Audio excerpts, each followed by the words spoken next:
Olá, pessoal. Sejam bem-vindos, então, a mais uma aula do curso GIEC. Hoje nós vamos falar sobre instrumentais e equipamentos para a cirurgia endoscópica da coluna. Para quem não me conhece, eu sou Marcelo Amato e junto com o Bruno Aprile nós formamos o Grupo de Inovação Endoscópica da Coluna desde 2018, que nós oferecemos cursos para treinamento dessa técnica. Então vamos lá, né? Um primeiro momento, né? O que é muito comum de acontecer é o cirurgião, quando se depara com uma enorme quantidade de equipamentos, instrumentais, enfim, materiais para a cirurgia endoscópica da coluna, ficar aterrorizado, né? E duas reações são muito vistas. Uma é uma desistência até da técnica, né? Por conta da quantidade e eventualmente de uma certa complexidade do uso de cada equipamento e instrumento, né? E o cirurgião achar que essa técnica não é para mim, né? E abandonar, né? A continuidade, né? A evolução na técnica, né? E uma outra situação, talvez até um pouco mais perigosa, é ignorar, né? A responsabilidade pelo funcionamento correto de cada equipamento, de cada instrumental. Fala, não, esse daí é responsabilidade do hospital, da empresa, não sou eu que devo me preocupar com isso.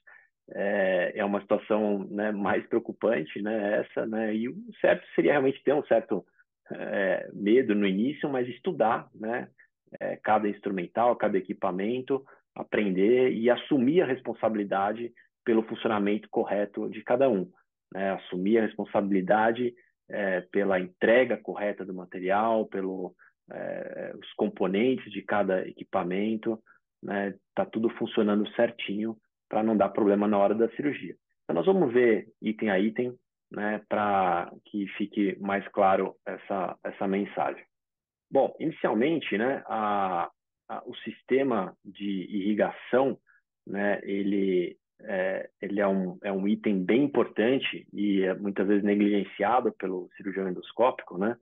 Então, é importante entender o funcionamento da bomba de irrigação, do sistema, do canal de irrigação da ótica, né? Qual proteção que essa ótica ou esse sistema está oferecendo para evitar um aumento exagerado, né, da irrigação e evitar problemas para o paciente e também oferecer, né, uma possibilidade de uma cirurgia mais limpa, né, com uma lavagem maior dos debris cirúrgicos, né, e um maior conforto ali, uma melhor visualização para o cirurgião.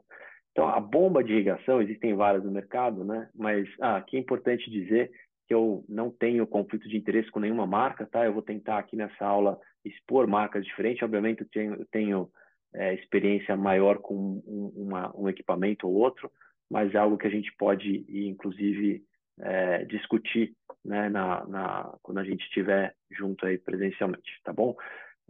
Mas então, as bombas de irrigação, elas têm, em geral, né, o controle de fluxo, né, um limitador de pressão e um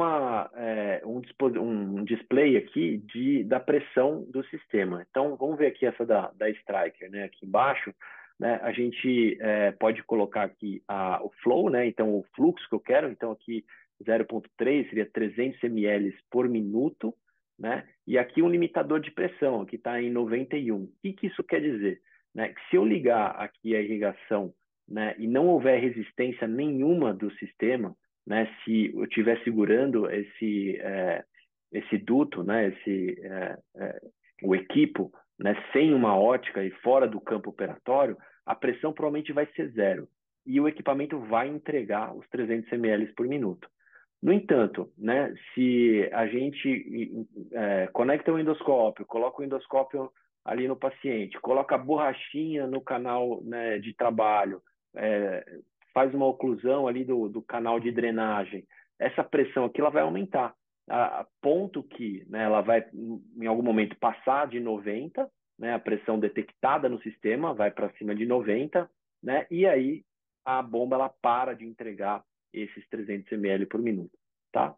Então, geralmente as bombas que a gente utiliza tem algumas bombas mais simples que só controlam o fluxo e então a gente deve tomar um pouco de cuidado com essas bombas, né?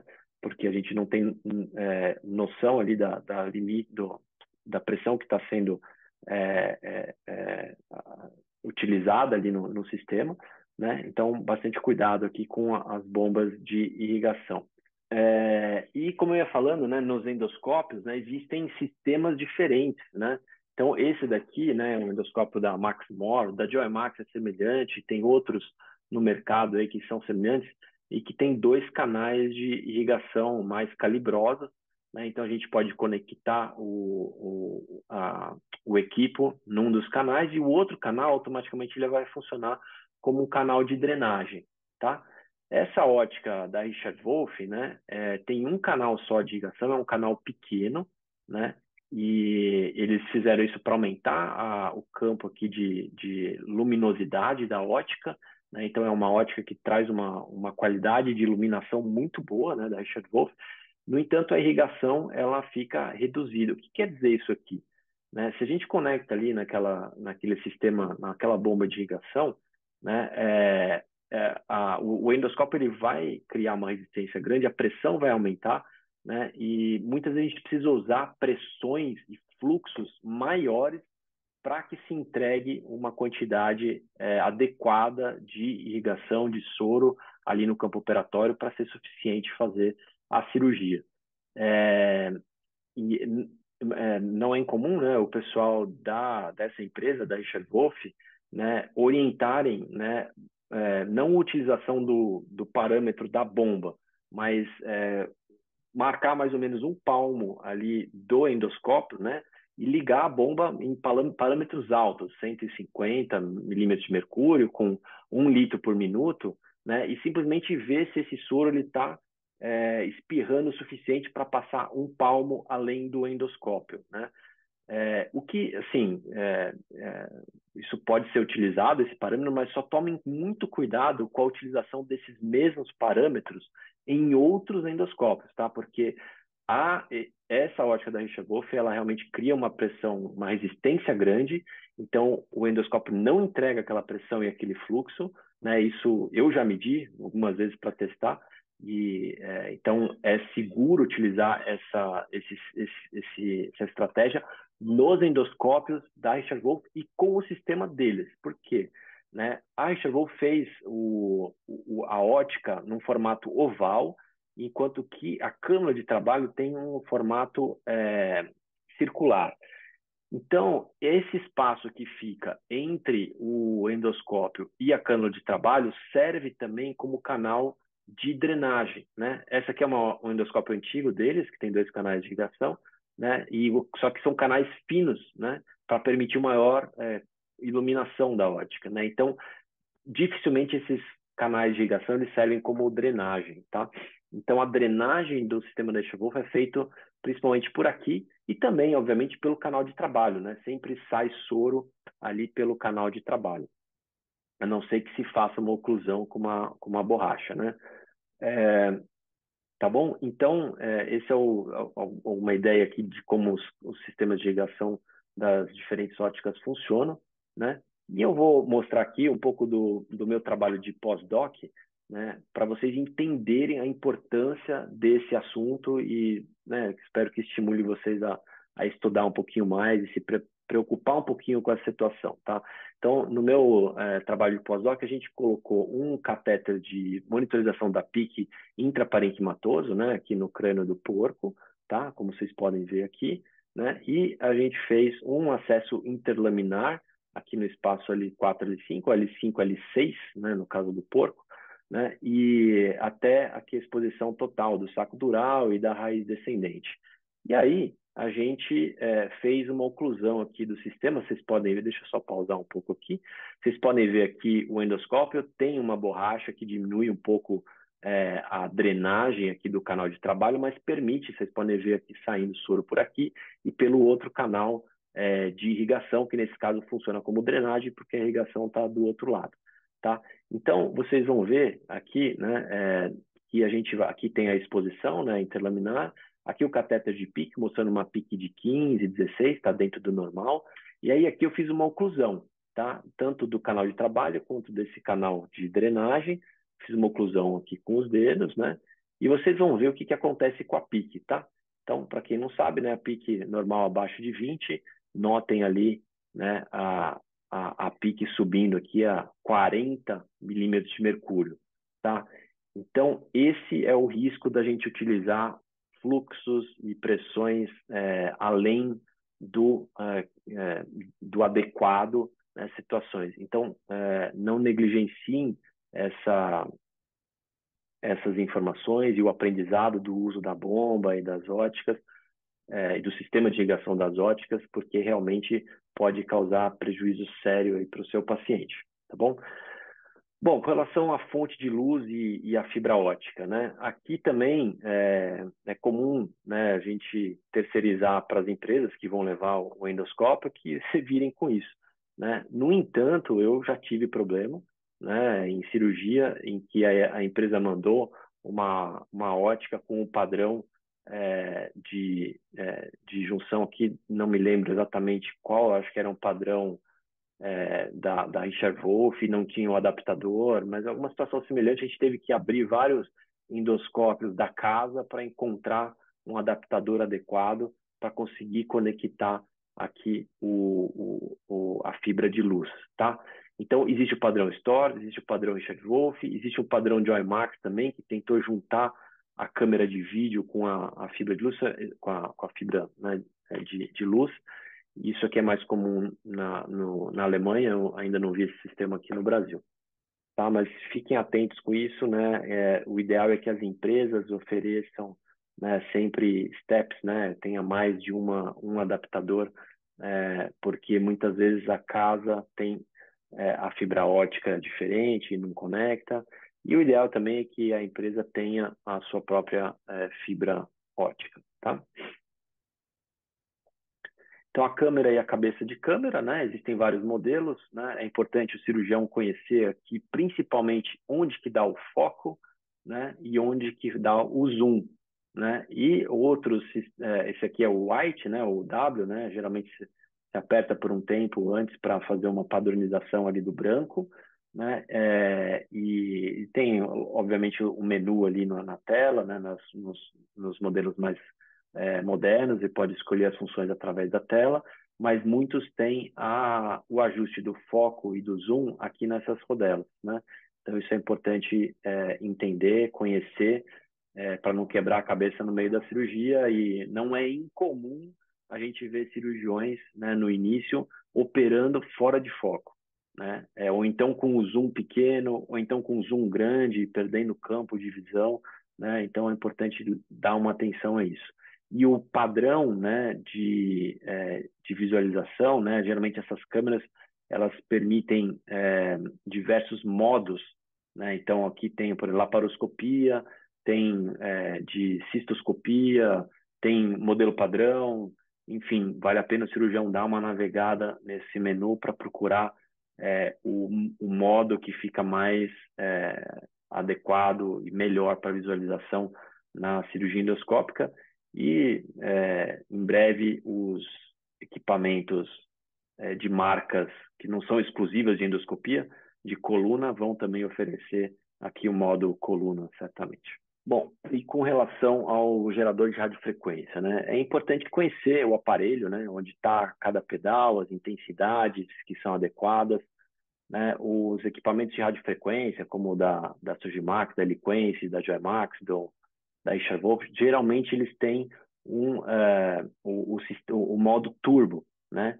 Então é importante saber que aqui, por exemplo, nesse pedal, ó, o turbo é esse pedalzinho preto no meio, né? E o outro modo que a gente usa é a cauterização no bipolar, né? E as intensidades de cada modo podem ser estipuladas separadamente, né? E o som que cada um produz é diferente. O som do turbo geralmente é mais agudo, né? Então é importante para o cirurgião que não vai estar vendo o seu pé, ele poder pisar no pedal correto e confirmar que está pisando no pedal correto de acordo com o som que ele está ouvindo, né? E isso é muito importante, principalmente na utilização do turbo, né? Não vai, por exemplo, se você usar o turbo perto de uma raiz, é possível que tenha problema, né? Se você tentar fazer uma cauterização óssea né, com o emo, né, o bipolar, não vai conseguir, né? Então, é importante conhecer a função de cada modo, né, a intensidade que está cada modo, né, e saber aqui também que para a utilização do sistema bipolar, né, não existe a necessidade de usar a placa, né, que é essa aqui, né, aquela placa é só para utilizar no modo monopolar, tá?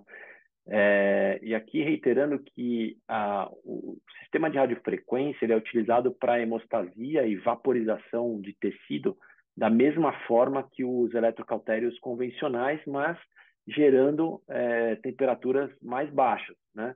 Facilitando e tornando a execução da cirurgia endoscópica mais segura do que quando a gente utiliza um eletrocautério convencional, né? E também lembrar que não tem relação com o tratamento minimamente invasivo de dor, né? Que tem todos aqueles protocolos para utilização de radiofrequência, porque algumas vezes alguns auditores usam dessa informação que a radiofrequência vai ser utilizada, então negam o procedimento, né? A gente tem que tomar um pouco de cuidado com isso, né? E explicar que essa radiofrequência é um eletrocautério convencional, né? Só que ele torna a cirurgia mais segura, né?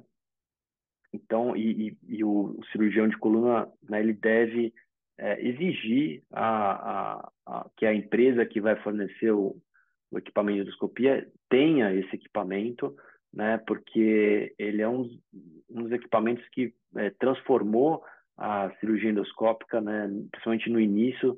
é, é, Antigamente era difícil, né, a utilização dos eletrocautérios convencionais, ela causava muito dano, né, neurológico e pelo aumento da temperatura. Então, foi um dos equipamentos que permitiu a realização segura das cirurgias endoscópicas e a gente não deve abrir mão da sua utilização. Bom, o arco cirúrgico, né? Todos conhecem muito bem, né? Uma dica aqui é sempre que possível utilizar os arcos cirúrgicos menores, né? Esses que têm uma estação apenas. Isso facilita bastante a disposição dos equipamentos, dos demais equipamentos e do cirurgião na sala e permite que o arco cirúrgico seja usado de uma forma mais contínua, né? Ele é presente ali o tempo inteiro na cirurgia, se for de preferência do cirurgião, ou pelo menos que seja de fácil acesso, sem precisar muita mobilização de equipamentos, né? Isso certamente facilita a utilização desse equipamento essencial.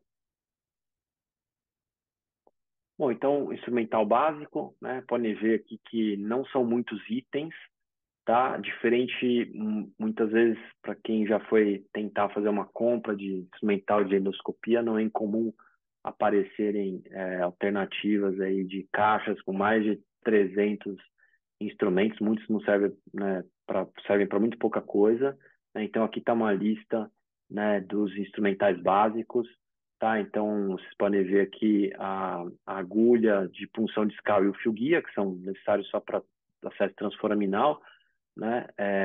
Aqui a gente tem, então, o dilatador, né? A cânula de trabalho, né? Aqui o endoscópio, aqui tem sectores, aqui tem uma trefina, também tem uma certa utilidade, não é essencial, mas ajuda bastante. Entre as pinças, né? A gente tem, então, os loves, o caisson, a tesoura, que também pode ser chamada de punch, na verdade o termo correto é scissor punch, né? E aqui embaixo o Triggerflex, o eletrodo bipolar. Bom, nós vamos ver com mais detalhe alguns deles. Então, a agulha e o fio-guia, né? Como eu disse, para o acesso transforaminal, né? Se a ideia é fazer um acesso, se a cirurgia for começar no disco, como o transforaminal clássico, né? O fio-guia ele pode ser rombo, não tem necessidade, né, de uma ponta, né? Agora, se for optar por um acesso extraforaminal, ou seja, a cirurgia vai ser iniciada no pedículo, né? Aí é importante que o fio-guia tenha uma ponta para que ele fixe ali e ajude no acesso depois com o dilatador e com a cânula de trabalho, tá? A gente vai ver isso melhor nas aulas de acessos extraforaminais, tá bom? A ótica, então, né, a gente tem hoje diversos tipos de ótica, além de transforaminal, interlaminar, temos as óticas de cervical, as óticas de estenose, né, e mesmo entre as óticas mais comuns, temos alternativas de calibre, né, de diâmetro, principalmente a gente prefere classificar com relação ao canal de trabalho, né? Então, a gente tem aqui essa aqui, que é o 3.7, né? Working Channel Diameter 3.7. Aqui tem um de estenose, né? Que esse aqui, foraminoscope, de 4.7 de canal de trabalho, tá? Mas os de estenose tem de 5,5, de 6 milímetros, né? Permitem a utilização de caissons mais grossos, brocas mais grossas, né? Que facilitam aí as cirurgias que necessitam de muita descompressão óssea.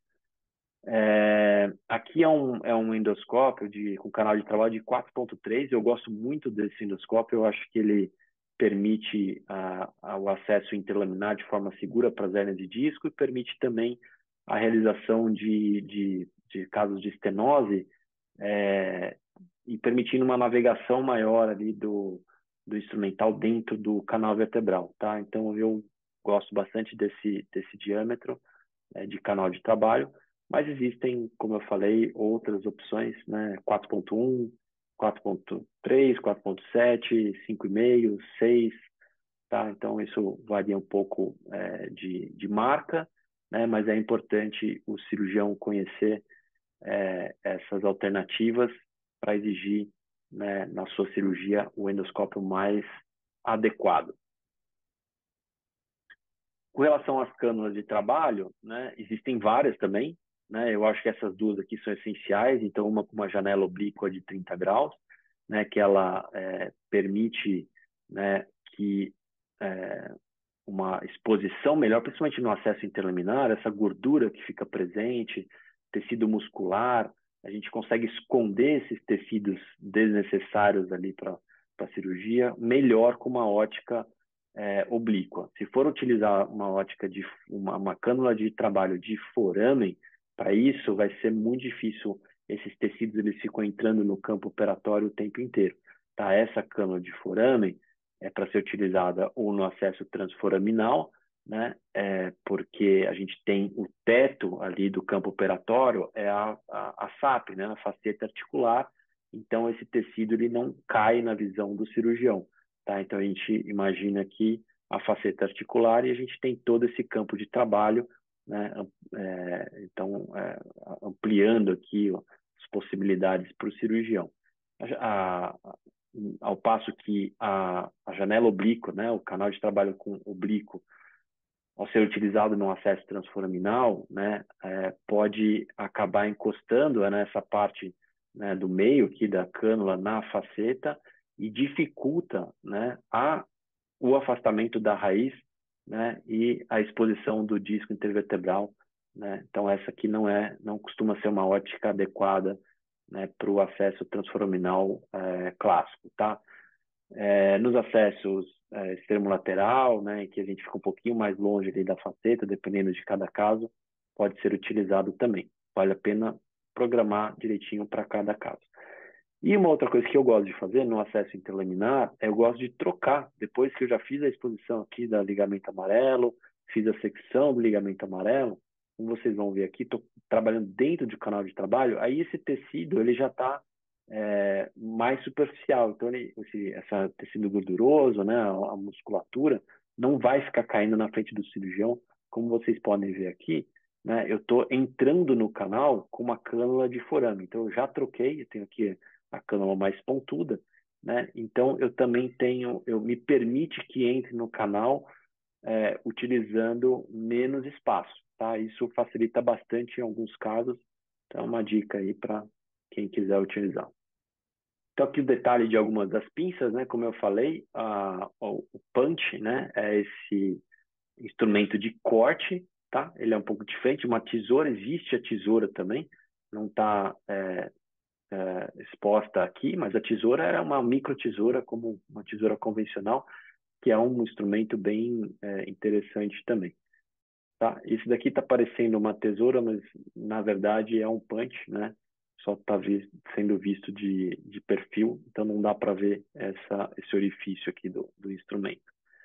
Os LOVES, né? Então tem vários tipos aqui. Eu gosto bastante, né, desses LOVES para o início da cirurgia, mas para remoção de disco eu prefiro esse LOVE vazado, né?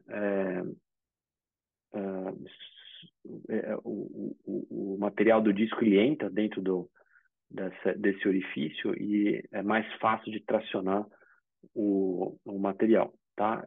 O nome correto desse instrumento é Blakesley, se não me engano. Esse aqui é um grasper que ajuda para remoção de tecidos, né? E aqui o Keys. O eletrodo bipolar, né? Como vocês conhecem, existem dois tipos básicos, né? O totalmente descartável, né? Tem diferentes tipos de manopla, né? E tem também os que são que tem uma parte que é permanente, né? Geralmente a manopla, essa cânula e o cabo, obviamente. E o que é trocado é o eletrodo, né? Então o eletrodo ele é descartável e esse equipamento precisa ser montado, né? Vale a pena também conhecer a montagem, porque se o instrumentador não insere de forma adequada o eletrodo aqui dentro da manopla, o eletrodo não funciona, tá? E outra coisa, a gente utiliza o trigger flex ou o eletrodo bipolar para nos ajudar no direcionamento, na correta orientação dentro do campo operatório. Então, os descartáveis vão ter sempre o eletrodo, na hora que se pressiona a manopla, ele sai para cima, tá? Então, na hora de montar um desses outros tipos aqui, é importante que a gente mantenha sempre o eletrodo, né, saindo para cima e não para os lados, tá? Então, isso também depende de uma montagem correta aqui desses equipamentos.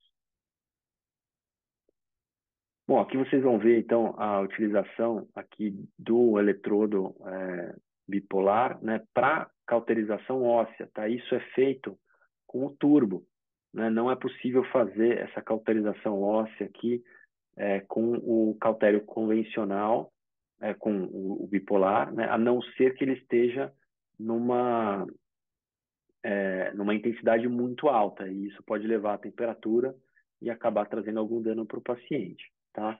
Além dessa função, como né, a gente já comentou, o eletrodo, o modo turbo, ele permite a vaporização de tecidos, gordura, músculo, né, com uma baixa temperatura, esse tecido vaporiza de forma mais rápida e ele utiliza muito as cirurgias que demandam mais tempo de dissecção e também impede lesões neurais em cirurgias em que é necessária uma cauterização próximo da raiz nervosa.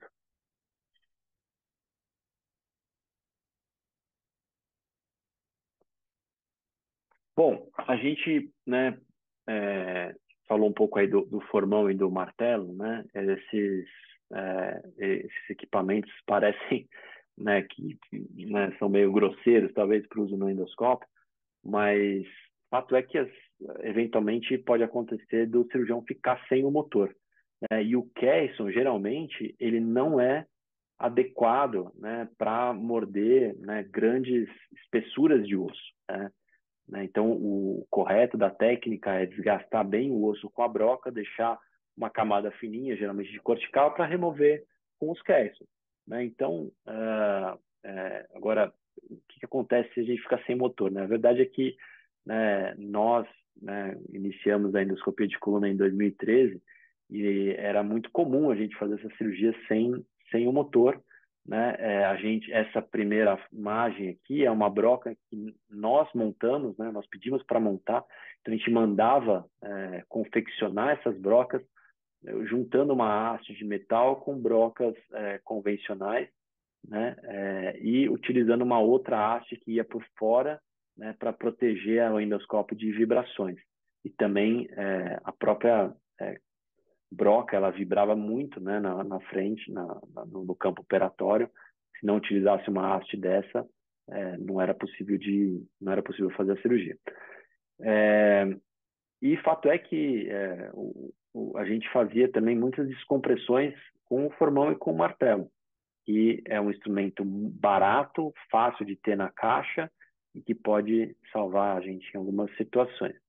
Tá? Felizmente, hoje nós temos, então, os motores, né, que nos permitem drilagens ósseas maiores, né, com mais segurança, né, e foi o que trouxe um avanço enorme tanto para os acessos interlaminares quanto para os acessos transforaminais, permitindo o tratamento de estenoses e de hérnias com migrações extremas, né? Então, é um equipamento essencial hoje em dia.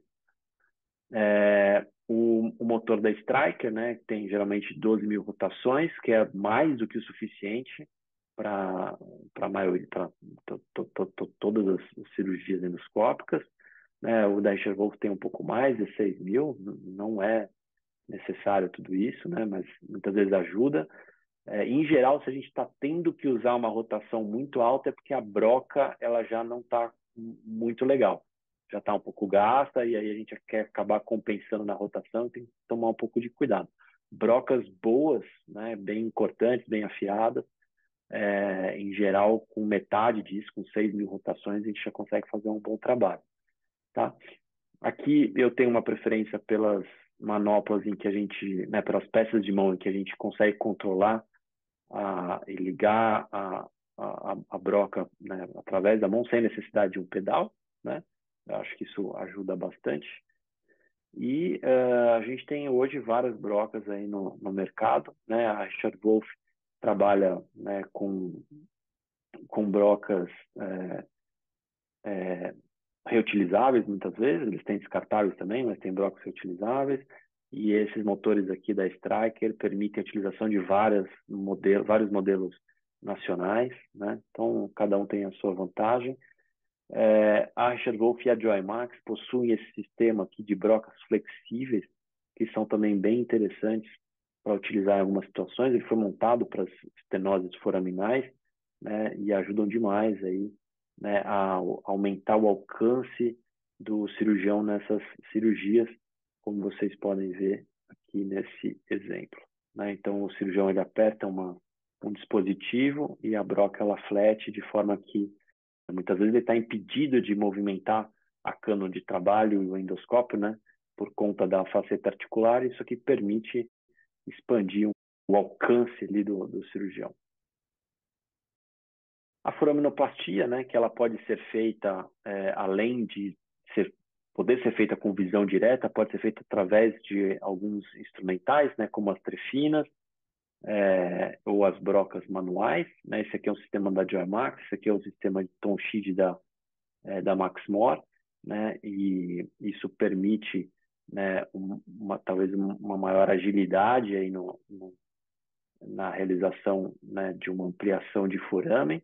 Obviamente que deve-se tomar muito cuidado com a raiz emergente. Para isso existe a técnica Trans-SAP, né, em que a cirurgia é iniciada no processo articular superior, de forma que fica mais longe da raiz, mais seguro aí para a raiz.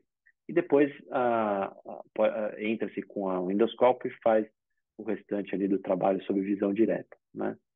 Bom, então aqui nós temos a utilização de uma broca cortante para a realização de uma foraminoplastia, né? Então aqui no acesso transforaminal à esquerda, com a SAP aqui, e um acesso extraforaminal, né, em que vejam que a cânula não está localizada no triângulo de câmbio, ela está solta aqui com a visão da SAP, né? Então inicialmente a gente utiliza a broca cortante, quando está chegando próximo à raiz emergente, a gente troca para a broca diamantada para não ter lesão à raiz que está aqui embaixo desse tecido, né? E aí a gente vai criando aos poucos um espaço, né, para entrar com a cânula e conseguir afastar a raiz. Então, esse é um acesso, é uma foraminoplastia feita com visão direta, né? Uma alternativa à utilização dos instrumentais que a gente acabou de ver, como as brocas de Tonchide e as trefinas.